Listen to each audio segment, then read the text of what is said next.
is really, really important. I think they're crucial.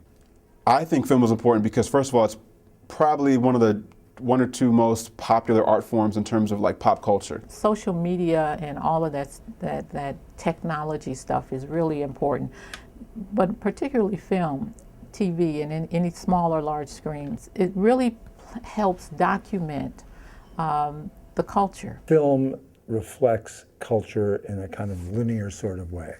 That what's going on in the culture, what's going on in society at a given time often reflects what movies are about. It's a huge industry. It's getting bigger every single year.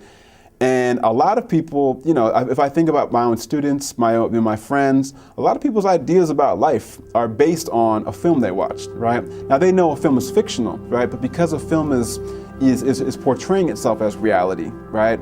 And when you go into a movie theater, you're almost like lost in that film's alternate reality.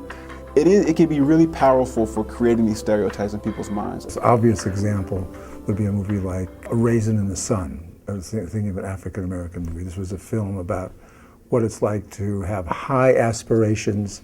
It was really powerful because, again, it was one of the first times that a black family was shown to white America at a time when, again, many white people did not know any black people, right? There was segregation was even worse than it is now. To succeed in life, but not have the means to do so because of color. And so when Sidney Poitier came out with that movie, and you saw a black family living in Chicago, going through those kinds of struggles and striving for a better life, it kind of, for the first time for many white Americans, I think, probably showed them that black people are more than just a stereotype, and they do have the same family issues that, say, a white family does, or any family.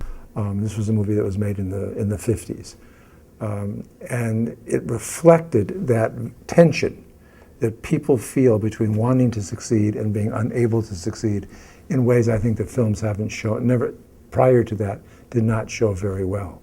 And in seeing that movie, you learn a great deal about certainly the relationship of culture and African American experience in the United States to film, and how film reflects that experience. I think they're so part of our culture, they're so ingrained in who we are, that we've got to be aware of what they're doing, of the type of stereotypes that they're reproducing.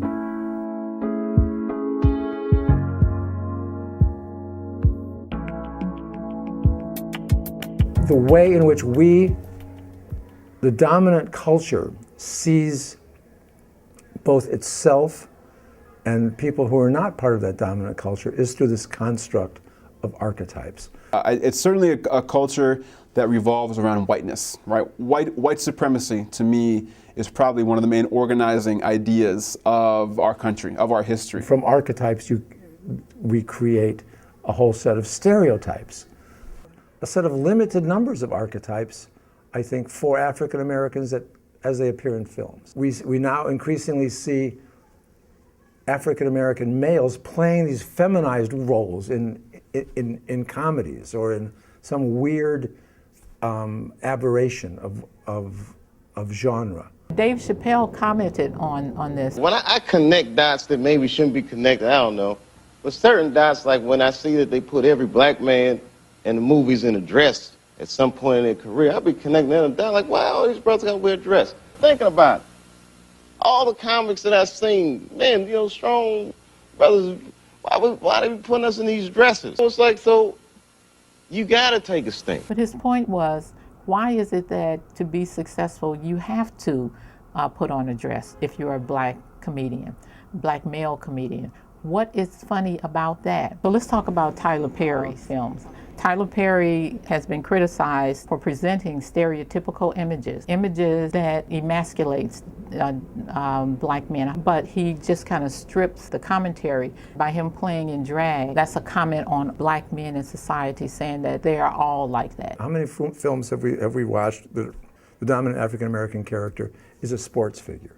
You're a white person or a non-black person, let's say, and you don't know any black people. Maybe the only black people you know are Kobe Bryant or LeBron, or right, you know. So you've only seen black people in that light as an athlete. I think, well, let's just back up for a second. One thing, the NBA, for example, is mostly black, right? The NFL, is majority black. How many have we watched where the dominant character is a gangbanger? The gangbangers, they came out of the original concept of black men once they moved from the South to the North, where they were under some kind of white control, when they came north, they were like wild and free, and they could do everything they wanted. Their weapon of choice was a switchblade. But these caricatures were created because white people had to justify why they were mistreating black people, why they wanted to lynch black people. So all of those characteristics are still going on, where you see people like, he was intimidating me, he was scary to me, I saw him reach for his gun, so therefore I'm going to kill him. Then he has these other characters that are also considered to be buffoons. I think the buffoon piece comes from history, and then also comes from, again, like the thing with being a thug or an athlete, the idea is maybe filmmaker feels like it might make a white person comfortable. You have them loudly speaking and making horrendous comical, some funny, some not so funny, presentations of black people. On some level it's funny, right? I mean, when Kevin Hart acts a fool on stage, it's funny, right? There is that.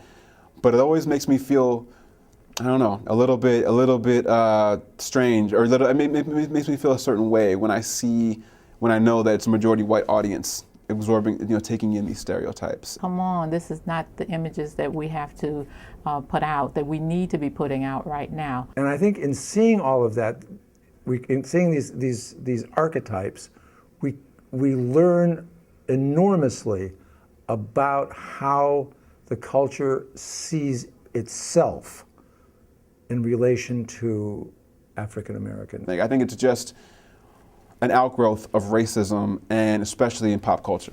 If those are the only images of black men out there, then that's a problem. That is a real problem.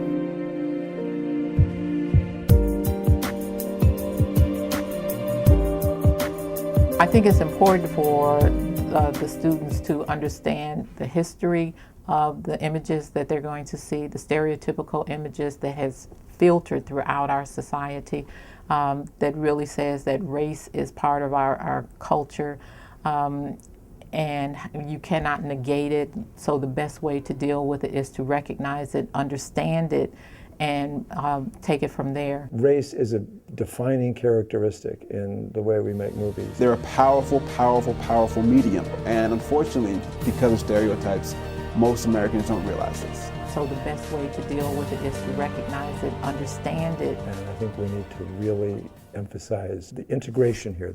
Black people did this, white people did that. Latino people did this, Asian people did that. I teach my students how to include other people, include all races in their discussion. I would emphasize the social construction of a reality that is highly circumscribed by what the dominant culture thinks it is. And for some of them, it's not an easy subject for them to understand.